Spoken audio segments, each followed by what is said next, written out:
જામનગરમાં બિસ્માર રસ્તાથી કંટાળ્યા લોકોએ જાતે જ રસ્તાનું સમારકામ આદર્યું। તંત્રે ન સાંભળ્યું તો સ્થાનિક લોકોએ જાત મહેનત જિંદાબાદ કર્યું। જામનગરના બિસ્માર રસ્તાઓને ખાડા પૂરવા સ્થાનિકોએ જાત મહેનત કરવાનો વારો આવ્યો। જામનગરથી રાજકોટ હાઈવેથી જામનગર કંડલા હાઈવેને જોડતા 20 ગામના અંતરિયાળ રસ્તાનું સમારકામ હાથ ધરાયું હતું અને એક સેવાભાવીએ ગ્રામજનોના સહયોગથી સ્વખર્ચે રોડનું સમારકામ શરૂ કર્યું। 20 ગામના ગ્રામજનોની માંગણી બાદ તંત્રની કામગીરી ન થતા સેવાભાવી દ્વારા કરવામાં આવી કામગીરી। દ્રશ્યોમાં જોઈ શકાય છે કે સ્થાનિકો જાતે જ રસ્તાનું સમારકામ કરી રહ્યા છે। આ વિસ્તારમાં આ સમસ્યા આજકાલની નથી, વર્ષોથી ચોમાસું આવતા જ અહીં કાચો રસ્તા પરથી નીકળી શકાતું નથી, જેથી છેલ્લા 7 વર્ષથી અરવિંદભાઈ પટેલ અને અહીંના લોકો સ્વખર્ચે વિવિધ રોડનું કામ કરી રહ્યા છે।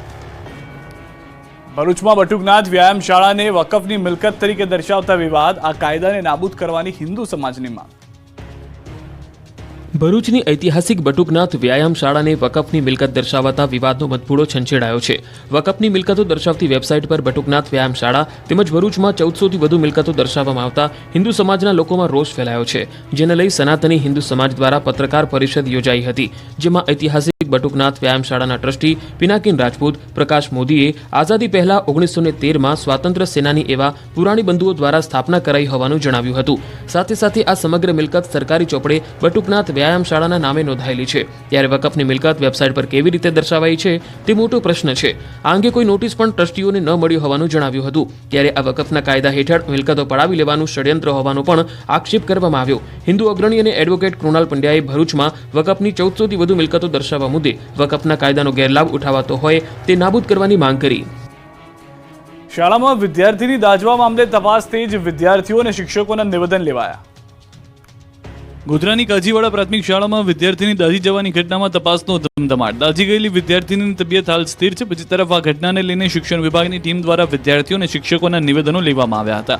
આ ઉપરાંત ગોધરા શહેર બી ડિવિઝન પોલીસે વધુ તપાસ હાથ ધરી છે, તો એફએસએલ ટીમની મદદ લઈ શાળાના ઓરડામાંથી સેનિટાઈઝરનું પ્લાસ્ટિક કેન, દીવાસળી અને કપડાં કબજે લઈ વધુ તપાસ હાથ ધરી છે। જોકે વિદ્યાર્થીની અને સેનિટાઈઝર માધ્યમથી રિસેસમાં અન્ય વિદ્યાર્થીઓ સાથેની ઉપસ્થિતિમાં દાઝી ગઈ હોવાનું પ્રાથમિક તારણ સામે આવ્યું છે। મહત્વનું છે કે ગોધરામાં આવેલી કાજીવાડા સરકારી મિશ્ર પ્રાથમિક શાળાની વિદ્યાર્થીની દાઝી જવાની ઘટના સામે આવી હતી। સરકારી શાળામાં અચાનક આગ લાગતા વિદ્યાર્થીની દાઝી હતી। સેનિટાઈઝરની બોટલ ઢોળાવાથી આગ લાગ્યાનું પ્રાથમિક અનુમાન હતું અને ત્યારબાદ આ મુદ્દે તપાસ વધુ તેજ કરાતા શિક્ષકો અને વિદ્યાર્થીઓના પણ નિવેદન લેવાયા। તહેવારો દરમિયાન ખાનગી ટ્રાવેલ સંચાલકોની ઉઘાડી લૂંટ, બસનું ભાડું ડબલ કરી નાખ્યું। તહેવારોના સમયે બસ સંચાલકો ભરપૂર લાભ ઉઠાવી રહ્યા હોવાની મુસાફરોની ફરિયાદ છે। તહેવારોની સિઝન શરૂ થતાં જ મુસાફરોની સંખ્યામાં વધારો થતો હોય છે, તેમના વતને જનારા લોકોની સંખ્યામાં વધારો થતો હોય છે। ત્યારે ન્યૂઝ 18 ગુજરાતીએ રિયાલિટી ચેક કરવા પહોંચ્યું। ખાનગી ટ્રાવેલ્સના સંચાલકો સામાન્ય દિવસોમાં ટિકિટના જે ભાવ હોય છે તેના કરતાં ડબલ કિંમતમાં ટિકિટનું વેચાણ કરી રહ્યા છે। સુરતથી રાજસ્થાન, મહારાષ્ટ્ર અને સૌરાષ્ટ્ર જવાનો મોટો વર્ગ છે। દરરોજ 500 કરતાં વધુ લક્ઝરી બસ દ્વારા લોકો પોતાના વતન તરફ જઈ રહ્યા છે। સામાન્ય દિવસોમાં બસનું ભાડું 600 થી 1500 રૂપિયા છે, પણ સિઝન આવતાની સાથે જ બસ સંચાલકોનું ભાડું 1200 થી 3000 રૂપિયા કરી દેવામાં આવ્યું છે। મુસાફરોએ કહ્યું કે સામાન્ય દિવસોમાં રાજસ્થાનની 1400 રૂપિયાની ટિકિટ છે, પરંતુ હાલ તેનો ભાવ 2400 રૂપિયા થઈ ગયો છે। બસ સંચાલકો ખુલ્લી લૂંટ ચલાવતા હોવાની લોકોમાં બૂમ ઉઠી છે। સોમવારથી શરૂ શ્રાવણના તહેવારો, વતન તરફ જવા રાજકોટ બસ સ્ટેન્ડમાં લોકોની ભીડ। શ્રાવણ મહિનાના તહેવારોની સિઝન સોમવારથી શરૂ થઈ રહી છે। સોમવારે રક્ષાબંધનનો પવિત્ર તહેવાર છે અને ત્યારબાદ જન્માષ્ટમીમાં તહેવારો પણ શરૂ થવાના છે। ત્યારે તહેવારો મનાવવા વતન તરફ જતા લોકોનો ધસારો વધ્યો છે। રાજકોટ બસ સ્ટેન્ડ પર મુસાફરોની ભારે ભીડ જોવા મળી। તહેવારો શરૂ થાય પહેલાનો છેલ્લો રવિવાર, ત્યારે રાજકોટ બસ સ્ટેશનમાં પર મોટી સંખ્યામાં મુસાફરો ઉમટી પડ્યા હતા। બસની બહાર લોકોની લાઈનો પણ જોવા મળી। લોકોનું કહેવું છે કે હવે એડવાન્સ બુકિંગની સુવિધા મળતી હોવાથી ખાસ હેરાન થવું નથી પડતું। તેમ છતાં બસોમાં લોકોનો ધસારો વધુ જોવા મળ્યો। તહેવારો ઉપર લોકો પોતાના પરિવાર સાથે તહેવારની ઉજવણી કરતા હોય છે, ત્યારે અલગ અલગ વિસ્તારમાં રહેતા લોકોએ પોતાના વતનની વાટ પકડી હતી। મોન્સૂન ફેસ્ટિવલે દમણ અને દાદરાનગરમાં ભારે આકર્ષણ જમાવ્યું છે। રાજ્યના પાડોશમાં આવેલા સંઘ પ્રદેશ દમણ અને દાદરાનગર હવેલીમાં મોન્સૂન ફેસ્ટિવલનું આયોજન કરવામાં આવ્યું। 24 ઓગસ્ટ સુધી ચાલનારા મોન્સૂન ફેસ્ટિવલનો રંગારંગ આરંભ કરાયો।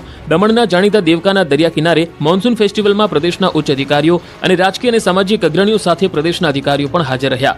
મોન્સૂન ફેસ્ટિવલ નિમિત્તે દરિયા કિનારે રંગારંગ કાર્યક્રમ અને કલ્ચરલ પરેડ પણ યોજાઈ। દેશના ખૂણે ખૂણેથી પર્યટકો દમણની મુલાકાત લે છે। જોકે ચોમાસાના માહોલમાં દમણમાં પર્યટકોની સંખ્યા ઓછી થાય છે, આથી હોટેલ ઉદ્યોગ સાથે અન્ય દુકાનદારોને પણ તેની અસર થાય છે। થાય છે.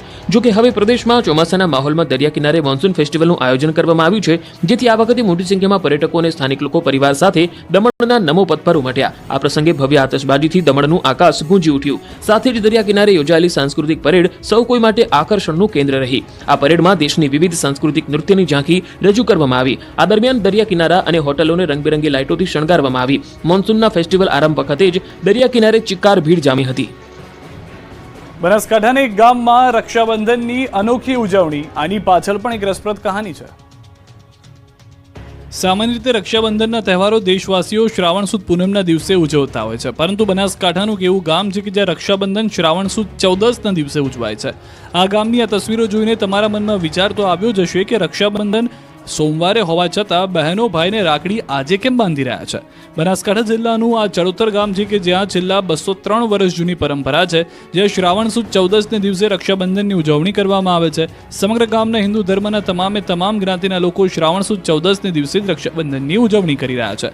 ચડોતર ગામની લોકવાયકા મુજબ આજથી 203 વર્ષ અગાઉ ગામમાં રોગચાળો ફાટી નીકળ્યો હતો અને ગામના તમામ ઢોર ઢાંખરોને રોગચાળામાં સપડાઈ જવાનો વારો આવ્યો. આ દહેશતને પગલે સમગ્ર ગ્રામજનો ત્રાહિમામ પોકારી ઉઠ્યા. જોકે તે સમયે આ મહામારીમાંથી બચવા ગ્રામજનો એકત્ર થઈ વિદ્વાન બ્રાહ્મણ પાસે ગયા અને તે બ્રાહ્મણે ગ્રામજનોને સમગ્ર ગામમાંથી દૂધ એકઠું કરીને ગામના ખૂણે ખૂણે છંટકાવ કરવા કહ્યું હતું. ગ્રામજનોએ તે મુજબ સમગ્ર ગામમાંથી મહામારી મુક્ત થઈ. અહીંથી વિદ્વાને ગ્રામજનોને રક્ષાબંધનની ઉજવણી શ્રાવણ સુદ પૂનમ નહીં પરંતુ શ્રાવણ સુદ 14ને દિવસે ઉજવવાનું કહ્યું અને ત્યારથી જ આ ગામમાં લોકો રક્ષાબંધનની ઉજવણી શ્રાવણ સુદ 14ને દિવસે કરવા લાગ્યા. ભાવનગરની બહેનોને આ વખતે રાખડી મોંઘી લાગી, કારણ કે રાખડીના ભાવમાં 25% વધારો થયો. પવિત્ર રક્ષાબંધને હવે ગણતરીનો જ સમય બાકી છે, ત્યારે ભાવનગર શહેરના વિવિધ વિસ્તારોમાં રાખડીના સ્ટોલ્સ અને દુકાનોમાંથી રાખડીનું 10 રૂપિયાથી લઈને 150 રૂપિયાના ભાવે વેચાણ થઈ રહ્યું છે. આ વર્ષે રાખડીના ભાવમાં 25% વધારો થયો હોવાનું રાખડીના વેપારીઓએ જણાવ્યું. તેમણે કહ્યું કે હાલ વેચાણ થોડું ધીમું છે, પરંતુ છેલ્લી ઘડીની ખરીદીમાં વેચાણ વધવાની આશા છે. રાખડીની વેરાયટીમાં આ વર્ષે ડાયમંડ અને મેટલની રાખડીઓ ધૂમ મચાવી રહી છે, જ્યારે રુદ્રાક્ષવાળી રાખડીઓ પણ વધુ વેચાઈ રહી છે. બાળકો માટેની લાઇટવાળી અને કાર્ટૂનવાળી રાખડીઓએ આકર્ષણ જમાવ્યું. બીજી તરફ નણંદ ભાભી એકબીજાને રાખડી બાંધે તેવું ચલણ વધી રહ્યું છે, તેથી ભાભીને બાંધવા માટે ખાસ લુંબા રાખડી પણ બજારમાં વેચાઈ રહી છે. સોના ચાંદીની રાખડી ખરીદવા માટે પણ બહેનોમાં ઉત્સાહ જોવા મળી રહ્યો છે. ચાંદીની રાખડીની કિંમત 500 રૂપિયાથી શરૂ થાય છે, જ્યારે સોનાની રાખડીની 5000થી શરૂ થાય છે. ભાઈની રક્ષા માટે સોના ચાંદીની રાખડી ખરીદવા લોકો થયા પાગલ. રક્ષાબંધનને લઈને ભાઈની રક્ષા માટે બજારમાં રાખડીઓની ધૂમ ખરીદી થઈ રહી છે, ત્યારે આ વખતે બહેનો પોતાના ભાઈની રક્ષા માટે સોના ચાંદીની રાખડી ખરીદવા ક્રેઝી થયા છે. અમદાવાદમાં સોના ચાંદીના ભાવ ઘટતા હવે બજારમાં સોના ચાંદીની ખરીદી જોવા મળી રહી છે. રક્ષાબંધનના પર્વ પર અમદાવાદના સોના ચાંદીની રાખડી ખરીદવાનો ટ્રેન્ડ જોવા મળ્યો છે.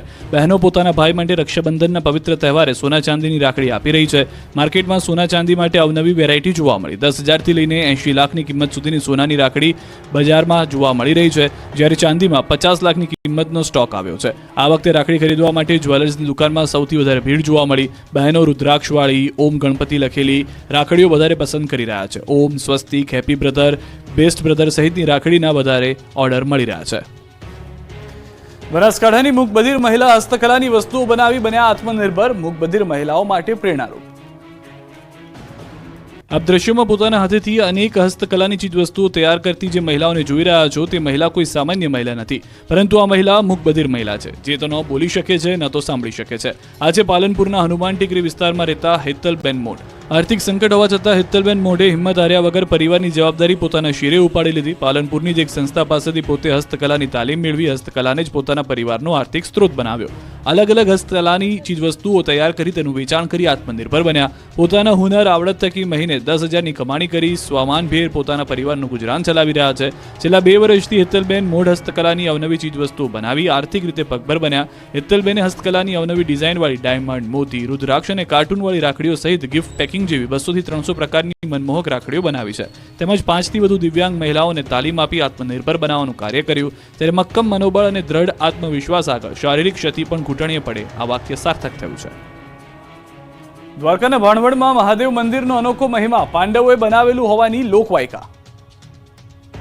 દેવભૂમિ દ્વારકા જિલ્લાના ભાણવડ ખાતે ખંભાળિયા હાઈવે પર આવેલું અતિ પૌરાણિક ઇન્દ્રેશ્વર મહાદેવનું મંદિર સોનમતી, વેરાળી અને વર્તુ નદી એમ 3 નદીઓનો સંગમ છે. અહીં પાણી વચ્ચે વિશાળ પટાંગણમાં પર્યટન સ્વરૂપ પ્રાચીન ઇન્દ્રેશ્વર મહાદેવનું મંદિર આવેલું છે. ઇન્દ્રેશ્વર મહાદેવની સ્થાપના પાંડવોએ વનવાસ દરમિયાન કરી હોવાનું મનાય છે. શિવ ભક્તો પાંડવોએ વનવાસ દરમિયાન સ્નાન કર્યા વિના શિવ પૂજા કેમ કરી હશે એ સવાલનો જવાબ છે આ વહેતા ઝરણા. અહીંના ઇન્દ્રેશ્વર મહાદેવ મંદિરમાં શ્રાવણ માસ દરમિયાન ભક્તોની ભારે ભીડ જોવા મળે છે. મોટી સંખ્યામાં ભોળાનાથના ભક્તો દ્વારા ઇન્દ્રેશ્વર મહાદેવ મંદિર ટ્રસ્ટ દ્વારા શિવની મહાપૂજા કરવામાં આવે છે. પાંડવો દ્વારા મોટાભાગના શિવ મંદિરો નદી ઝરણાના તટ પર જ સ્થાપિત કરાયેલા જોવા મળે છે. પૌરાણિક દ્રષ્ટિએ જોઈએ તો પુરાણોમાં ઉલ્લેખ છે કે ભારતના મણિકર્ણિકા ઘાટ, કાશી વિશ્વનાથ, ઉજ્જૈન આદિ કુલ 3.5 જાગતા સ્મશાન સામે જ મહાદેવની સ્થાપના કરવામાં આવી છે. પંચમહાલના 400 વર્ષ જૂના કાચબા આકારના શિવ મંદિરના દર્શન માટે લોકો ઉમટી પડ્યા.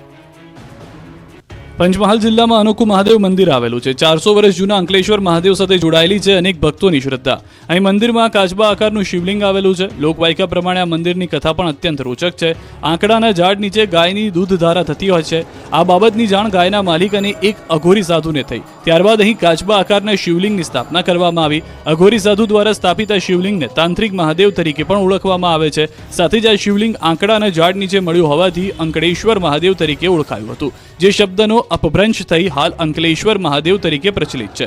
અહીં શિવરાત્રી અને જન્માષ્ટમીનો પારંપરિક મેળો યોજાય છે. શ્રાવણ માસમાં અહીં દર સોમવારે શિવલિંગ અને વિશિષ્ટ શૃંગાર કરવામાં આવે છે.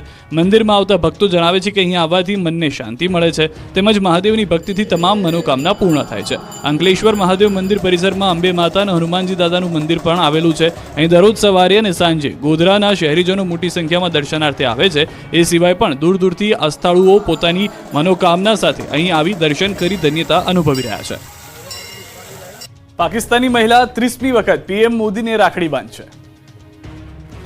પાકિસ્તાનમાં જન્મેલી આ મહિલા સતત 30મી વખત પીએમ મોદીને રાખડી બાંધશે. વડાપ્રધાન નરેન્દ્ર મોદીને પોતાનો ભાઈ માનીને છેલ્લા 29 વર્ષથી રાખડી બાંધી રહેલી ફરી એકવાર દિલ્હી જશે અને પોતાના ભાઈને રાખડી બાંધશે. 19મી ઓગસ્ટના રોજ રક્ષાબંધનના દિવસે તેમને રાખડી બાંધવા દિલ્હી જવાની તૈયારી કરી રહી છે. આ સતત 30મું વર્ષ હશે જ્યારે કમર શેખ પોતાના ભાઈ અને દેશના વડાપ્રધાન નરેન્દ્ર મોદીને રાખડી બાંધશે. પ્રધાનમંત્રી નરેન્દ્ર મોદીને ભાઈ માનનારી કમર શેખનો જન્મ પાકિસ્તાનના કરાચી શહેરના એક મુસ્લિમ પરિવારમાં થયો. વર્ષ 1981માં કમર શેખે મોહસિન શેખ સાથે લગ્ન કર્યા. ત્યારથી તે ભારતમાં સ્થાયી થયા છે. વર્ષ 1990થી કમર શેખ પીએમ મોદીના સંપર્કમાં છે. કમર શેખ પીએમ મોદીને પોતાના ભાઈ અને પીએમ મોદી તેમને બહેન માને છે.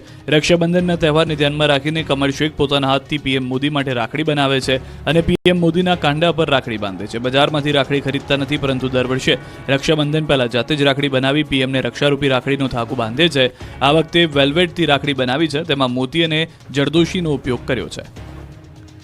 વરસાદને કારણે રાજ્યના મોટાભાગના રોડ ખખડધજ બની ગયા છે. લોકોના હાડકાં ખોખરા થઈ જાય તેવી સ્થિતિ સર્જાઈ ગઈ છે. ત્યારે રાજકોટના આજી ડેમ ચોકડી નજીક એક ટ્રાફિક વોર્ડને મનપાની કામગીરી જાતે કરી છે. સમાજ પ્રત્યે તેની જવાબદારીને બખૂબી નિભાવી. બિસ્માર રસ્તામાં કોઈ રાહદારી પડે કે આખડે નહીં, કોઈને ઈજા ન થાય તે માટે જવાને ખુદ ખાડા પૂરવાનું કામ કર્યું. એક તરફ ટ્રાફિકના સંચાલનની જવાબદારી, બીજી તરફ ખાડા જાતે પૂરી તેણે પોતાની નિષ્ઠાનો પરિચય આપ્યો. આ ઘટના મહાનગરપાલિકાના એસી ચેમ્બરમાં બેસતા અધિકારીઓને તમાચા સમાન છે. આ બે દ્રશ્ય પર નજર કરો. એક ટ્રાફિક વોર્ડન જેનું કામ રસ્તા પર પડેલા ખાડા પૂરવાનું નથી, છતાં સમાજ પ્રત્યે સહાનુભૂતિ તેમજ લોકોની ચિંતા કરી તેણે ખાડા પૂર્યા. તો બીજા દ્રશ્યોમાં જુઓ સુરતની મહિલા પોલીસ કોન્સ્ટેબલ મોંઘી રબારી, જે ટ્રાફિકનું સંચાલન કરતા કરતા લોકોને ગાળો આપી રહી છે અને ત્યારબાદ ખચકાતી પણ નથી. ગાળો આપ્યા બાદ અહીં સવાલ કામનો નથી, અહીં પોલીસની વર્તણૂકની વાત છે. કહેવાય છે કે સમાજને જેવું આપશો તેવું જ પાછું વાળશે. પોલીસ અને જનતા વચ્ચે સુમેળ રહે તે સમાજના હિતમાં છે. અમદાવાદના ન્યૂ મણિનગરથી વટવા જતા રસ્તાની હાલત પણ દયનીય જોવા મળી રહી છે. અમદાવાદ વડોદરા એક્સપ્રેસ વે હાઈવેને જોડીને આવેલા ન્યૂ મણિનગરથી વટવા તરફ જતી કેનાલનું ગરનાળાની આસપાસનો 2 કિલોમીટરનો રસ્તો છેલ્લા 3 વર્ષથી બિસ્માર હાલતમાં છે. જ્યાં અનેક ધંધાકીય એકમો આવેલા હોવાથી મોટી સંખ્યામાં વાહનો માલ સામાનની અવરજવર થતી રહેતી હોય છે. પરંતુ બિસ્માર થયેલા રસ્તાને કારણે અવારનવાર લોકોને હેરાન પરેશાન થવાનો વારો આવી રહ્યો છે. ત્યારે અનેકવાર કોર્પોરેશનને રજૂઆત કરવા છતાં હજુ સુધી કોઈ યોગ્ય ઉકેલ નથી આવ્યો.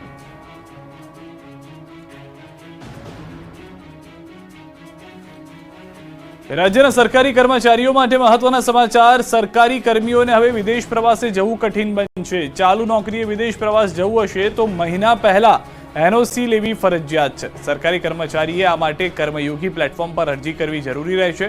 રાજ્યના જળ સંપત્તિ, પાણી પુરવઠા, નર્મદા અને કલ્પસર વિભાગે જાહેર કરેલી નવી સૂચના મુજબ હવે સરકારી કર્મચારીઓને વિદેશ પ્રવાસ જવું વધારે કઠિન બનશે. કોઈ પણ સરકારી કર્મચારીએ વિદેશ પ્રવાસે જવું હોય તો તેમની રજાની તારીખના 1 મહિના અગાઉ એનઓસી લેવું ફરજિયાત રહેશે. વળી કર્મયોગી પ્લેટફોર્મ પર અરજી કરતી વખતે કર્મચારીને જરૂરી દસ્તાવેજો સાથે ઓનલાઈનમાં જોડી શકાશે. જો દસ્તાવેજો અધૂરા હશે તો અરજીને પરત કરવામાં આવશે. આ નવા નિયમો સાથે રાજ્ય સરકાર દ્વારા સરકારી કર્મચારીઓના વિદેશ પ્રવાસ માટે એક સચોટ અને કડક માર્ગદર્શિકા તૈયાર કરવામાં આવી રહી છે. આ પગલાં રાજ્યની શાળાઓના કેટલાક શિક્ષકો વિના મંજૂરીના વિદેશ જવાની ઘટનાને ભોગ બન્યા પછી લેવામાં આવ્યા છે. આપણું ગુજરાતમાં અત્યારે બસ આટલું. દેશ પ્રદેશની તમામ ખબરો માટે આપ જોડાયેલા રહો ગુજરાતની number 1 news channel news 18 Gujarati સાથે.